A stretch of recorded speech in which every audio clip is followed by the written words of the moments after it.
allowing myself to be human. And part of being human is being sad, being angry, or be happy. So every time that something comes up, I'm giving myself the grace to really experience it. So if something bad is happening, I'm staying with that a bit, not trying to rush away. And again, when something good is happening, again, I'm trying to stay there for as much as possible. Not to cling to the good experience, but just to let it sit and see if I really liked it. There are a lot of diverse experiences in life which should be good, but we don't quite enjoy them all. So this is the mantra, giving myself the permission to be human. And I'm trying to remember it as much as I can. Hello, everybody. Welcome to the State of Mind podcast. Tools, stories, and truth on being human. My name is Mike Stroh, and this is a podcast for living with courage, clarity, and compassion. On today's episode, I am speaking with Stefanos Koutsoupis. Hello, Stefanos.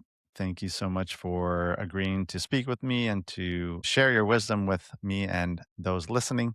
Can you please introduce yourself and tell us a bit about how you got to this point in your life and what you are up to today? Great, sure. Thank you, Mike, for having me today. So I'm Stefanos. I'm based in Athens, Greece, and I'm a men's coach. I help men be happier in their lives. This is what I do.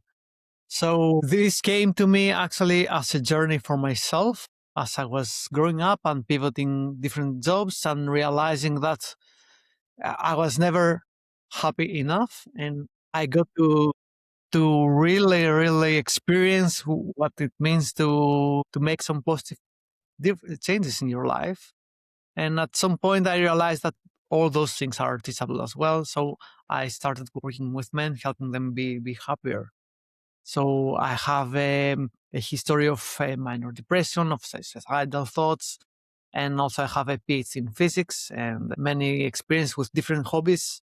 And I have this diverse background that I'm still using today when I'm coaching men and when I'm helping people. I'm coming from a family of seven, actually, two parents, one grandma, and four children, four boys. So I'm the third of the four boys. Okay. Yeah.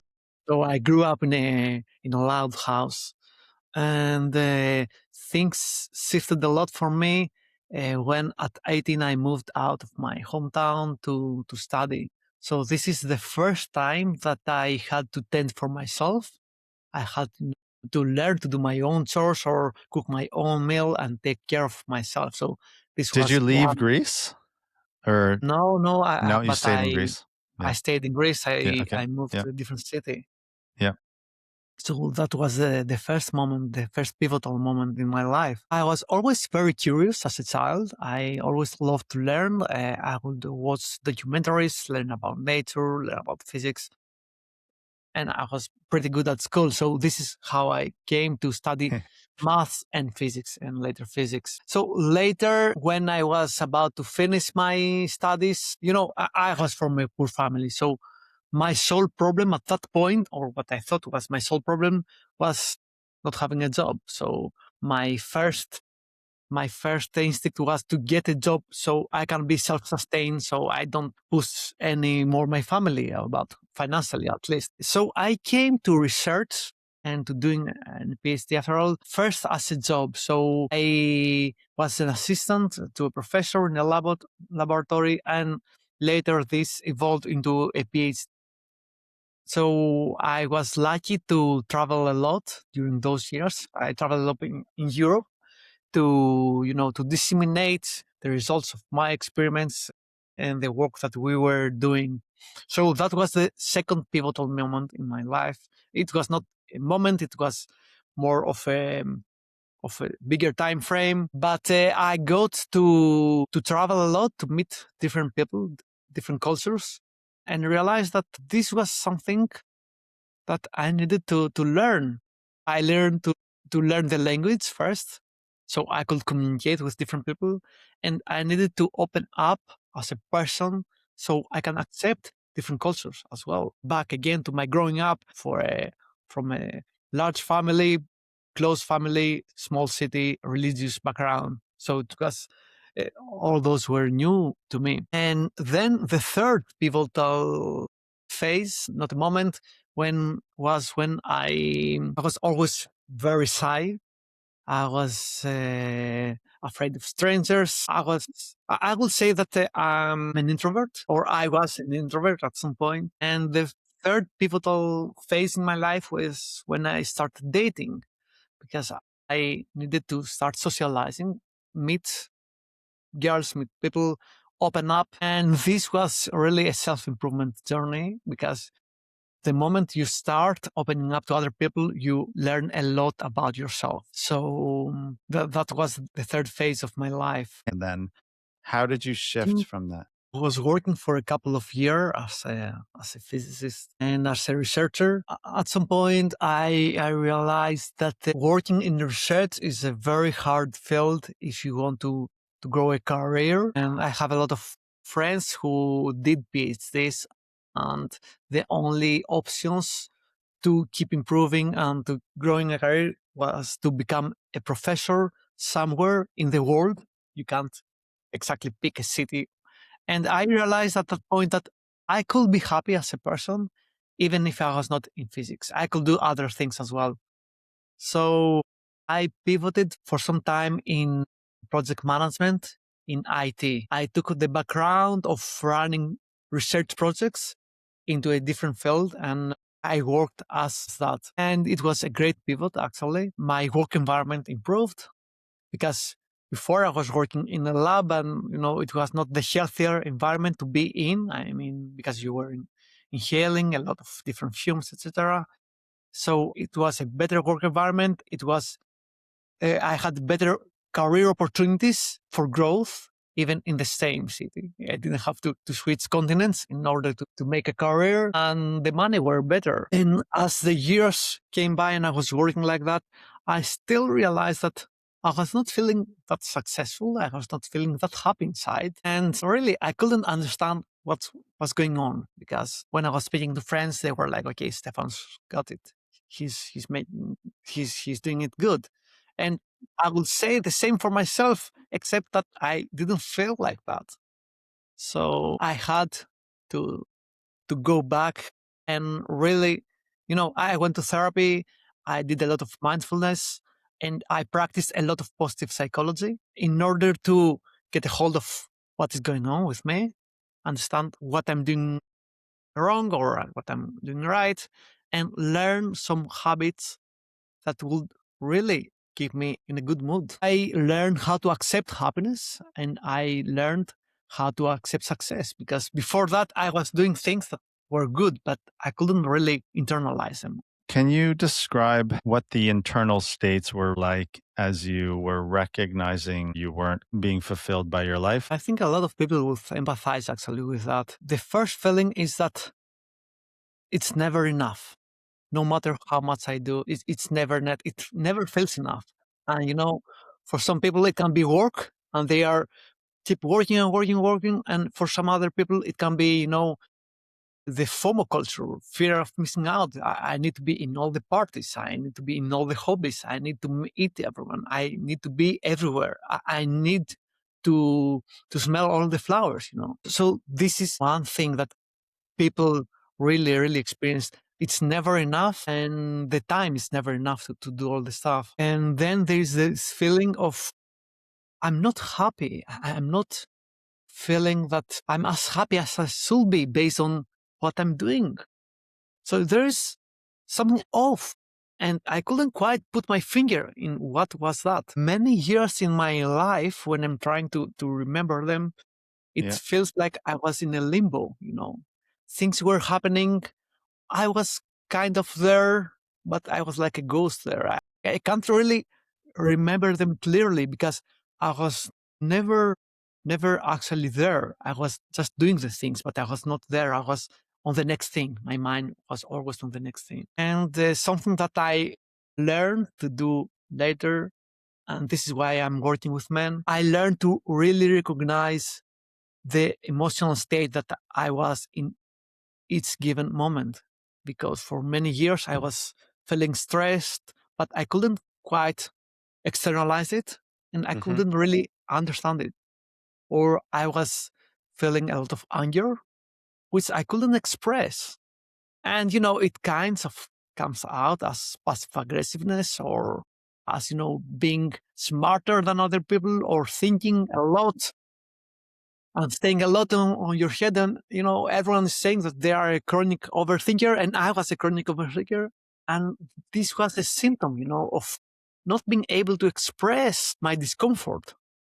So I was thinking in order to compensate for that. So over the years, I had to work a lot on recognizing my feelings and my emotions and recognizing if what I'm doing right now is something that I really like or really not like. I mean, we're speaking as of now. It's not about doing things that you always like, but I can understand right now that, for example, I have a bit of tension on my shoulders, and this is something that gives me information to go forth with the discussion. It's good, or like I was saying, because of dating, it was good to recognize that I was feeling anxious or excited or afraid when I was speaking to a new person, because I could work with that.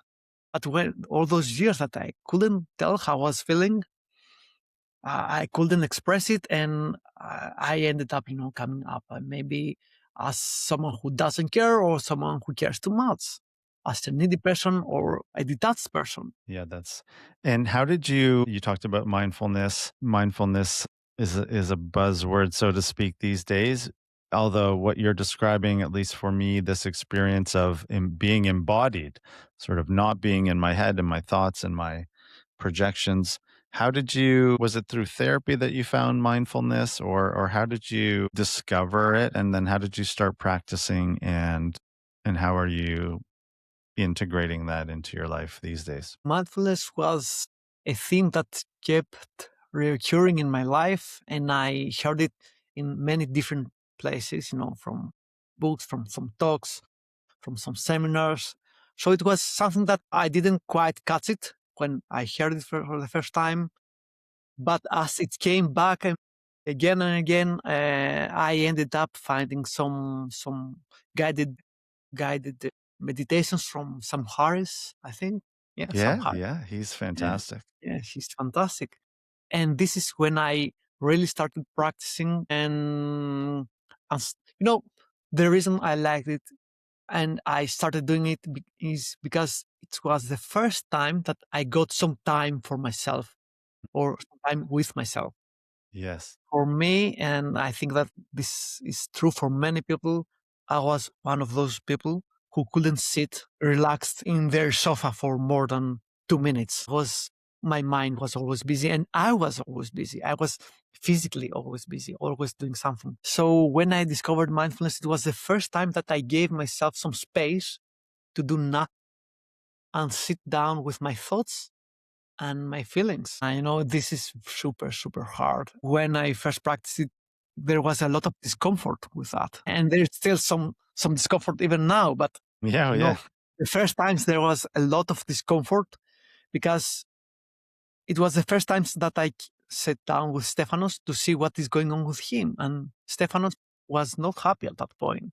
And I didn't knew before, but so this is how I came to mindfulness. And I was, because you asked also about therapy, I think I started practicing mindfulness before therapy, but it's something that really helped me during my journey with therapy because I had the tool actually to work on all those things that I was speaking with my therapist about. Yeah, wonderful. And you are in the home of the origins of so many philosophies and mind skills that are presented in modern therapy in Greece. And another reason why I must go there. Can you, so then you did pursue further meditation training or something like that? Or how did you, so beyond Sam Harris, what other practices did you engage in, or was that kind of your path, the Sam Harris stuff, or what else did you do? I started with some official trainings from the Oxford Mindfulness School. They are in the UK and they have done a lot of work for making some programs on mindfulness that can be used for healthy individuals and for individuals with depression. And also, I did some trainings and became a facilitator in the Institute for Organizational Mindfulness, which is US based, which is about mindfulness in organizations, on corporate. And after that, I did a coaching school that was a cross between mindfulness and coaching. So I took all those tools of mindfulness and incorporated them into coaching. So I tried, to get the best of both worlds, having the embodied experiences, like you said, in coaching. So people can not only get what we're discussing about on with their logical brains, but also have the embodied the experience and the embodied knowledge of what is going on. Wow, amazing. When I sobered up, the pain of living one more second like I used to live was enough to propel me to, in some sense, do whatever, anything I could possibly do to get my hands on to free myself from suffering. And I think hearing you describe all these things that you were doing reminds me of that in a sense. For some people, sounds like you're similar in this way. You really dove headfirst. You did a lot of work. This was really important to you. You worked at it very hard. And often when people do that, the fruits of that are great, right? Or we ideally benefit from all of that. For people who might be knocking on the door of this type of work, or maybe the people that you coach and work with who are they're aware something's not going the way they want it to go, although the pain isn't that bad or isn't bad enough to really motivate them forward, or maybe they're not the type of person who wants to make it a life commitment. So one, does that kind of make sense? And how do you navigate the difference between your motivation to do this work and then the motivation of the people you're working with? I'll go with a small example from a friend. Unfortunately, I have some people in my circle who have addictions, and one friend recently came up with a new gambling addiction. So it was stock markets, but it was in a flavor of gambling, actually. Yep. Yep. So we were discussing, and I told him that, okay, maybe you're going to do some work with groups, because there are groups who are about gamblers and you will be a good fit for them. So he went, he tried that, he came back and he told me, okay, I'm not like them. This is not me. This is not my Right. case. For me, it Right. was just once. Okay. So for me, being outside of the picture, it's very clear that something is very wrong there. And, an addiction comes up because there is a deeper issue somewhere. But it's for him to really find it. And I can point a finger, but that's all I can do. I mean, the work is for himself. So we were having a bit of a discussion back and forth about this. And what I ended up telling him is that it's okay. You don't have to really do any work now. Maybe it's not your time yet. Maybe your time will come to understand in a couple of months, in a couple of years, or maybe never. And for some people, the time is never there. And, the world doesn't care. The world doesn't care if Mike or Stefanos or if my friend actually make it and they have a good life. So it's up to you. It's up to me to have a good life for myself. So do whatever you think is best for you. Nothing will change for humanity if us as individuals don't make it. And I hope that you'll make the best decisions for yourself because you are an adult. So I came to understand this very early because my first interest was on Greek philosophers, as you said, and they were super smart people and they Yeah. always tried to convince other people about things. So this is the first thing that I tried to learn when I was 18. And I came to realize that this is not something you can do because, we are not that logical as creatures. We're very emotional and all the knowledge has to come on an emotional level as well. So if someone is not in enough pain, quote, quote, to understand, or maybe he's not ready to understand what is going on and make a change, it's okay. We will still love him. I still want to spend time with my friend. And if this is something that he wants to work with, I'm happy to help. And if it's something that he doesn't want or he's not ready, maybe yeah, he needs some time. So we need my philosophy is to give people some grace, give them some time until they're ready, because they are adults and really we can't take decisions for them then. And again, who am I and you to take decisions for other people, right? Yeah. Okay. Thank you. And this, I assume the group he went to was a 12-step group, was it? Or, Yeah, yeah. exactly. Okay. Okay. How do you, I was talking about this with someone yesterday about how outside of 12-step groups and perhaps more formal religious groups from whatever religion, it is very hard for people to find a community of practice, right? Or people collectively working towards the same goal. I do know there are men's groups, and I think you run men's groups. And how do you, I guess, bring people to these groups, or how do you run your groups, or how do you see, in some sense, a secular world addressing that need for collective community practice? Yeah, very, very good question. A lot of the men that show up in the groups that I run, they are not 12 steps groups, Yeah, yeah. less formal in that aspect. But a lot of the people who come there are people who need a community in order to improve themselves. So they do get the understanding that they need a community. They know, and they are seeking for people who are thinking in common ways with them. So they are seeking for people who will walk the path with them. This is what they are searching for. So this is what they are coming from. There is this popular idea of, you being the average of the 5 people you spend your most time with. So this is something we're very familiar with. And if we don't look at this like a hack, but as an observation, what it tells us or what it tells me is that we're seeking people who agree with our ideas or who are in the path that we want to take. So once you have in your mind what you want to do, it's always great for you to seek a community because, we are, as a species, we are very social and this helps us a lot. And a lot of the issues that are coming up nowadays are because of the lonely wolf syndrome. Hmm. People are trying to do everything on their own. And it happens a lot in business as well. Have digital nomads who are working on their own. So the idea is for everyone to seek a community from himself. And it can be different communities because there are different values in the world. And maybe something that I like can be very different from what someone else will like. I was talking earlier about my friend who had that gambling addiction.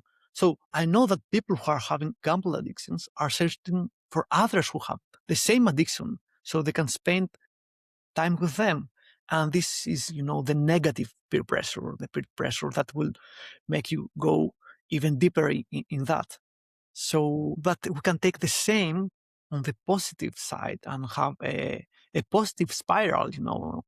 So find people who are doing good in their lives, who are expressing their values of their lives in a constructive way and stick with them. So I don't think there is one common answer like go on that group or go with that philosophy or go with that religion, for example, that will fit all.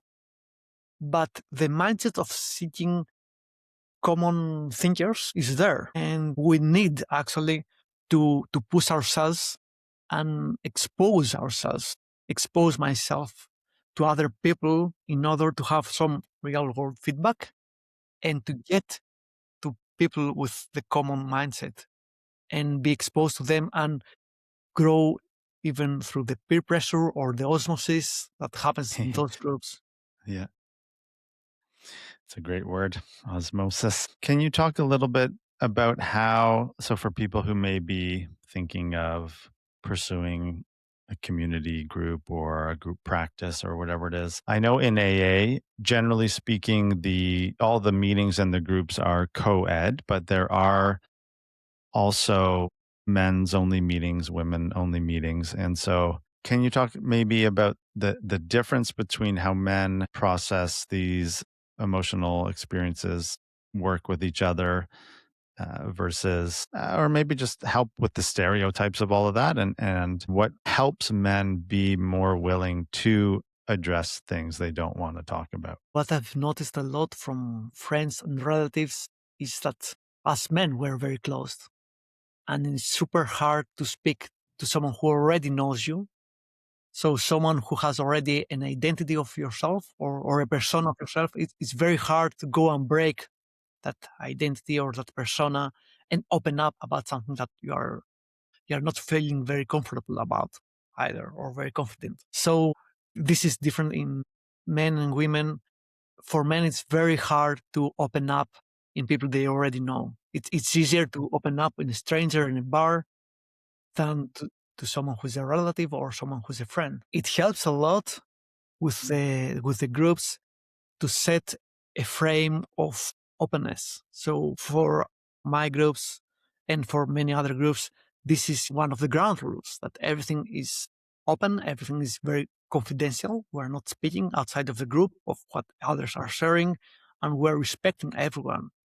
So once people are given this frame, they are much more probable to open up and share things that they never shared actually before with no one in their lives. You know, men are generally very confident, they are generally very driven, but most of us, we've never actually been heard by other people. You know, I came back from vacation some days ago, and I was speaking with friends and relatives, and I was trying to say what happened in my travels, and I didn't get a good chunk of time with anyone to actually speak, because everyone, always someone interrupts you, or no one will Yeah. actually hear you. And this was with friends and relatives that I was trying to share. So we're trying to break this. We're trying to break this and give the men some space that they can be heard uninterrupted, with enough space and pauses and silent time, so they can really explore their own way of thinking, because we need time and we need to be heard. So coming back to your question, this is how we give the men the opportunity actually to speak and open up, like providing the space and the frame and the time. I really, I've never heard that description of men tend to be more willing to open up to strangers than to people they know, which I think, I mean, sounds so intuitively accurate, but I've never heard anyone say that. And that's really interesting. And so the quality of attention that you get in these groups really is a profound experience, I think. Whatever the group may be, just having people sitting and listening without an agenda is something that is so hard to find in this world. In terms of perhaps the philosophies that you use in your coaching and use in your own life, can you talk a little bit about those, or what your, I guess, philosophical background slash practice slash like the tools that you use to help people and to help yourself? Sure, sure, I'll be happy to. Like I told you in the start, I'm a scientist. I've read a lot. So I learned all the years to listen a lot to my logical brain. So when I came to actually solving some of the problems that I'm having to my life, this didn't help. This didn't help a lot, because Yes. I could think through anything, but I couldn't actually do it. So the first tool that I incorporated, and the first tool that I'm giving to people we are working together, is, learn through experience, learn through doing. This is, you know, I can give you a textbook about riding a bicycle, and you can learn it and you can ace it in a test, and you still can't ride a bicycle. And again, you can take a 5-year-old child who knows how to ride a bicycle, and they go really fast, and they can't explain how they do it, but they do it. So Yeah. this is the difference between, having some knowledge in your mind or in your body. So it seems boring when you start doing it, and it can be intimidating and scary when you are trying to do something that you are not good, like, speaking up to people you don't know, for example. but the only way to learn is to actually go there and do it, or like learning martial arts. You have to get into a fight. You have to go to the dojo and do it. You can't learn it through a textbook. So this is the first thing that we're using a lot. I'm using a lot of mindfulness based techniques as well, which come in different flavors. It can be, a sitting meditation, or it can be a mindful practice like being very present in something that you are doing, like when you are speaking with someone. And this is a magnificent tool because for men, it helps you connect with your emotions. And most of us, and it was true for me, and it's still true to some extent, actually, we have no clue of what is happening inside us when we're doing a job or when we're having a conversation or we're trying something. So by getting back to really being mindful about what you are doing right now, it can unlock, the rest 50% of your brain that will help you learn faster and take smarter decisions, and really focus. And back again, because of my background in science and physics and the project manager skills, I'm using a lot of to-do lists and agendas and plans. So I'm very methodical when I'm doing something. So I'm doing also for the people that we're working with. So if someone wants, to, let's find a silly example, to lose some weight, we will note everything down, what he's eating every day, how many times he's working out. So in the end of the month, when you go back, you have some tracking. We have this bad habit of thinking a lot about things, but not doing them. So when you go Yeah. back with a chart to someone and tell them, okay, you were thinking about this 70% of your day, but you didn't do it at all. What did you expect? And this is this is an aha moment for most people because they realize how much they are in their heads and how little they do actually. Okay. And then some of the thinking traps that people get into, I find cognitive behavioral therapy is a wonderful framework, which really comes from the Stoics. We should just probably call it Stoic therapy. But anyhow, it really helps to untangle the web of thoughts and cognition and all that kind of stuff of what is actually going on. How do you help people untangle that web of what's in their way and then take actions? Mm, okay.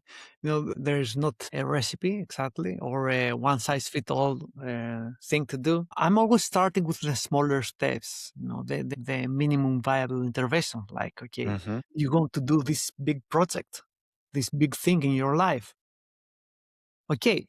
So you have a goal of running a marathon, in 3 years. Okay. So what is the plan for tomorrow? So when you're asking this question, most people have no idea. They have in mind their big project.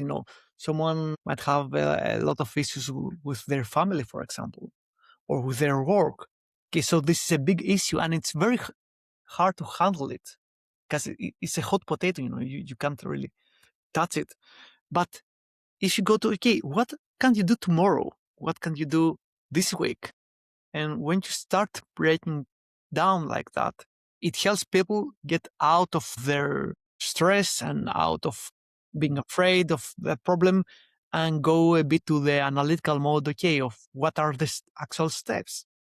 And once people get to do some steps, they tend to see that, okay, maybe it's not that hard. Maybe it's doable. So what we're trying to do is, to give people some hope.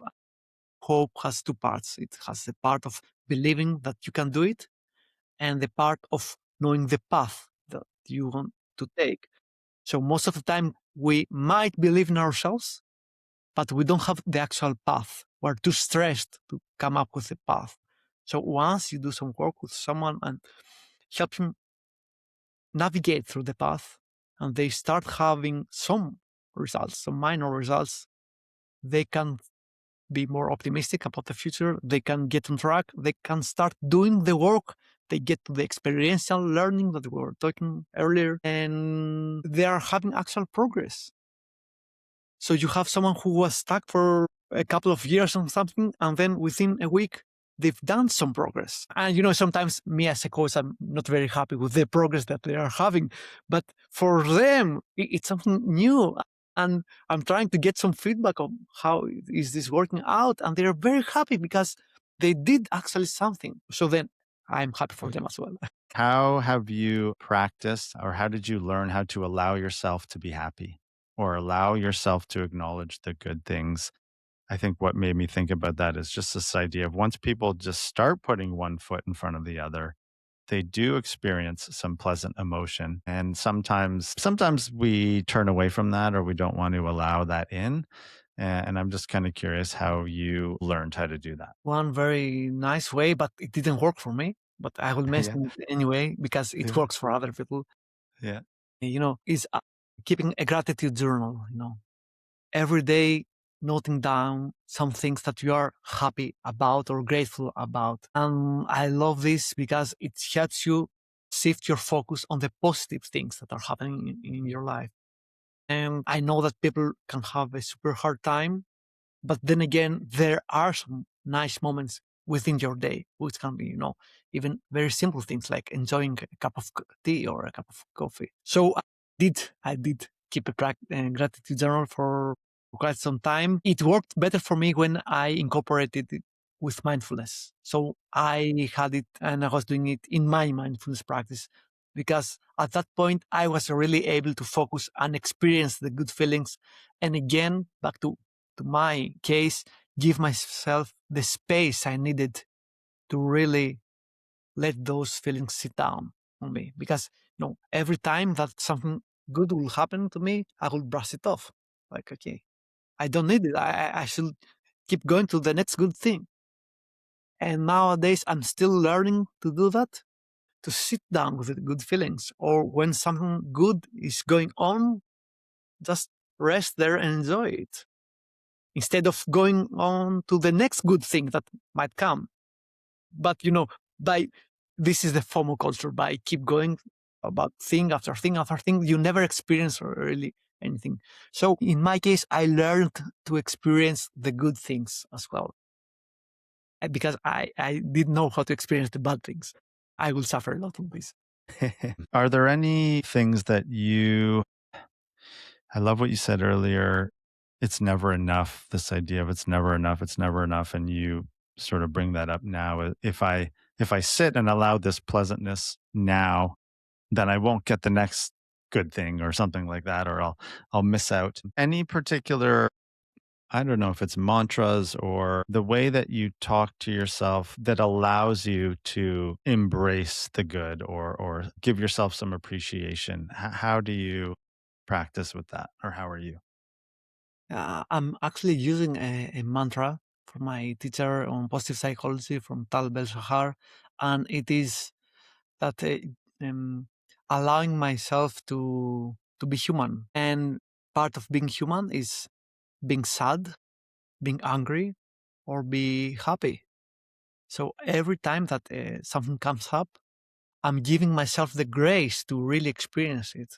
So if something bad is happening, I'm staying with that a bit, not trying to rush away. And again, when something good is happening, again, I'm trying to stay there for as much as possible. Not to cling into the Yeah, good yeah, yeah. experience, but just to let it sit and see if I really liked it. There are a lot of diverse experiences in life which should be good, but we don't quite enjoy them all. Someone might love skydiving, but it's not for everyone.